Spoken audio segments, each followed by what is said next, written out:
مقدمة في علوم القرآن. القرآن من المعجزات التي أعطيت للنبي محمد صلى الله عليه وسلم. بدأ تاريخ نزول القرآن عندما أنزل الله القرآن على لوح محفوظ، ثم أنزل الله القرآن على بيت العزة واحدة، قبل نزلت آية القرآن تدريجيا على النبي محمد لمدة 23 عاما. وبعد وفاة النبي صلى الله عليه وسلم جمع أبو بكر الحفاظ لإعطاء آيات القرآن حتى يمكن كتابتها في كتاب واحد. ومن الصحابة الذين كلفوا بكتابة آيات القرآن هو عبد الله bin Abbas. Muqaddimah berkenaan ilmu Al-Quran. Al-Quran ialah merupakan salah satu daripada mukjizat Allah SWT yang diberikan kepada Nabi Muhammad SAW secara khusus sebagai penunjuk ataupun panduan kepada umat manusia.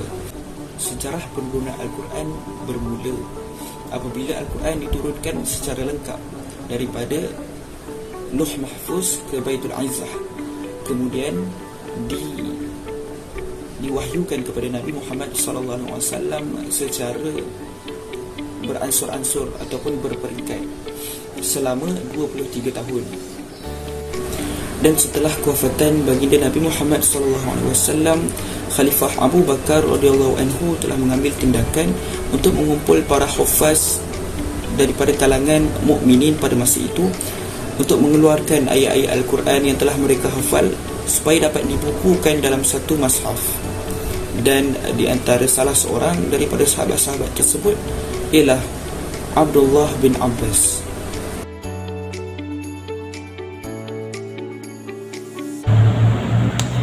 Biodata Abdullah bin Abbas. Al-ismu, namanya Abdullah bin Abbas bin Abdul Muttalib Al-Hashimi.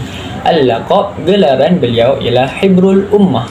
Al-milad, tempat lahir, wulida fi 619 bi Makkah. Dia dilahirkan pada tahun 619 Masihi di Makkah. Al-abu, nama bapanya ialah Abbas bin Abdul Muttalib. Nama ibunya ialah Lubabah Al-Kubra.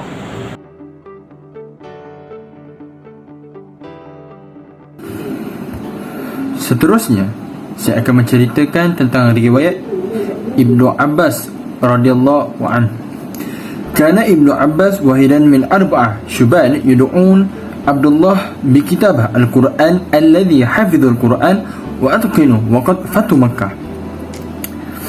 Ibnu Abbas adalah salah seorang daripada pemuda yang bernama Abdullah yang menulis Al-Quran dan menguasai dan menghafal Al-Quran pada masa pembukaan kota Mekah.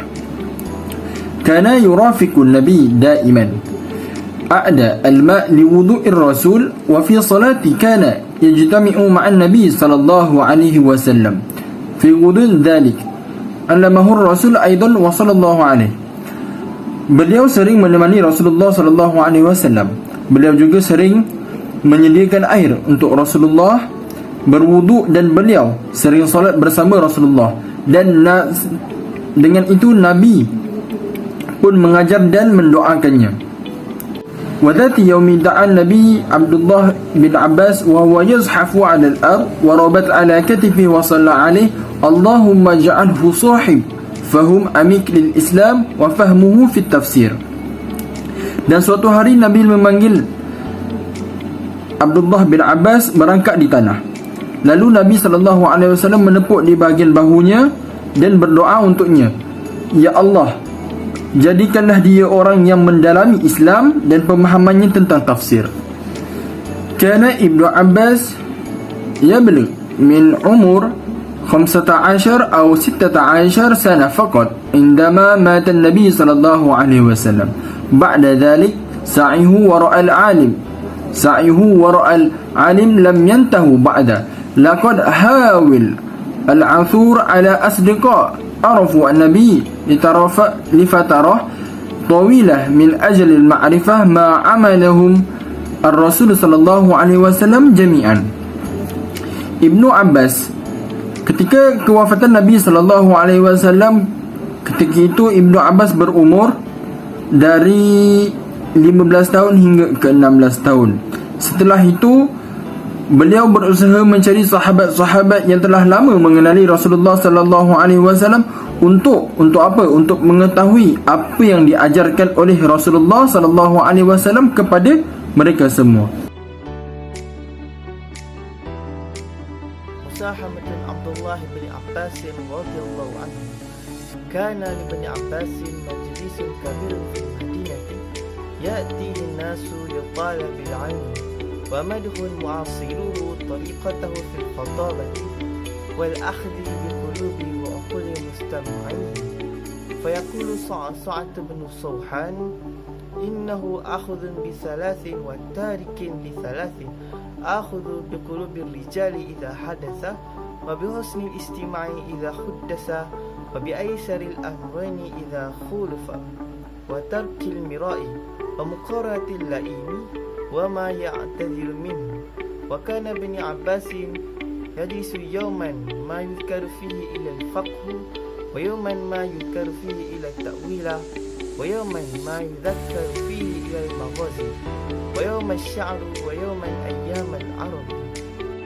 Di antara sumbangan Sayyidina Ibnu Abbas radhiyallahu anhu ialah beliau merupakan seorang muallim, iaitu guru pengajar di Madinah. Ramai di antara para sahabat datang ke majlis beliau untuk menuntut ilmu. Mereka yang mendengar apa yang disampaikan oleh beliau pasti akan menawan hati dan fikiran pendengarnya. Orang yang sezaman dengan beliau memuji kaedah beliau menyampaikan ilmu. Pernah satu ketika tidak ada topik yang beliau bincangkan melainkan ilmu fiqh. Pernah juga yang tafsir, syair dan lain-lain. صار الفقه في كان ابن عباس يقوم بالفتوى في عهد عمر وعثمان، وكان عمر وعثمان يدعوان ابن عباس إلى مجلسهما مع أهل بدر فيستشيرانه. فكان من فقهاء الصحابة وأجد العبادلة الأربعة الذين كان عليهم مدار العلم والفتيا والرواية لتأخر وفاتهم. Selain itu, Sayyidina Ibnu Abbas juga merupakan seorang pengeluar fatwa kerana beliau seorang yang faqih, iaitu sangat alim dalam bidang agama. Sayyidina Umar dan Uthman radhiyallahu anha pernah menjemput beliau ke majlis mereka bersama dengan ahli Badar untuk meminta fatwa tentang sesuatu perkara.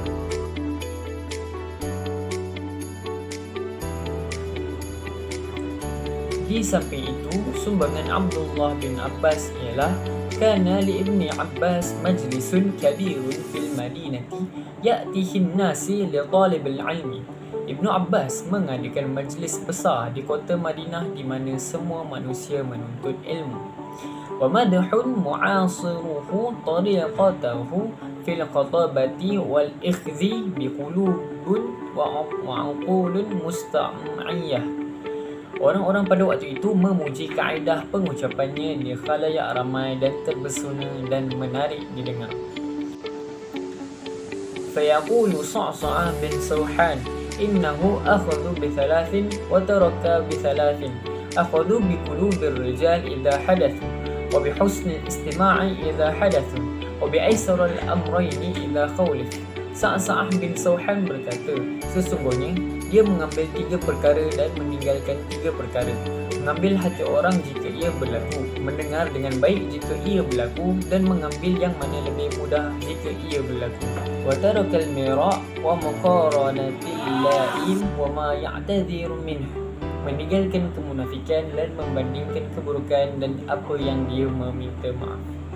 وكان ابن عباس يجلس يوما ما يذكر فيه إلا الفقه ويوما ما يذكر فيه إلا التأويل ويوما ما يذكر فيه إلا المغازي ويوما شاعر ويوم أيام العرب. Ibnu Abbas pernah duduk pada hari yang dia tidak menyebutkan sesuatu kecuali tentang fiqh, dan hari dia hanya menyebut tafsir, dan hari dia hanya menyebut dalam maghazi, dan hari dalam syair, dan hari pada hari-hari orang Arab. Binaan alal ma'lumati wariyati Allahu yumkinuna ahzu ba'da umuri bimhimmatul Abdullah bin Abbas min bainaha saqatu fi adai mas'uliyati ba'da zalik tahtaju ila qiyami bimhimmati ma'tatu jadiyatan haitsu kataba Abdullah bin Abbas ayati Qur'ani bi'inati hatta la tuhdisa akhta'u ala hadha nahwi yumkinuna tadrabu fil hayati yawmiyati lianna hadha yaj'alahu hayatina fi itijahri aksara wa fi ihtam fa inna hadamatihi wa ishamatihi tastahaqqu taqdiru lima kana min asar kabiran alal muslimin. Berdasarkan maklumat di atas, kita boleh mengambil beberapa perkara penting daripada Abdullah bin Abbas. Antaranya ialah keyakinan dalam melaksanakan sesuatu tugasan. Seterusnya, kita perlulah serius dalam melakukan segala tugasan yang diberikan kepada kita, sebagaimana Abdullah bin Abbas menulis ayat Al-Quran dengan teliti supaya tidak berlaku kesilapan. Justru itu, kita boleh amalkan perkara ini dalam kehidupan seharian kerana ia akan membantu kita ke arah yang lebih baik. Kesimpulannya, jasa dan pengumadan beliau wajar diberi perhargaan kerana telah membantu umat Islam pada hari ini.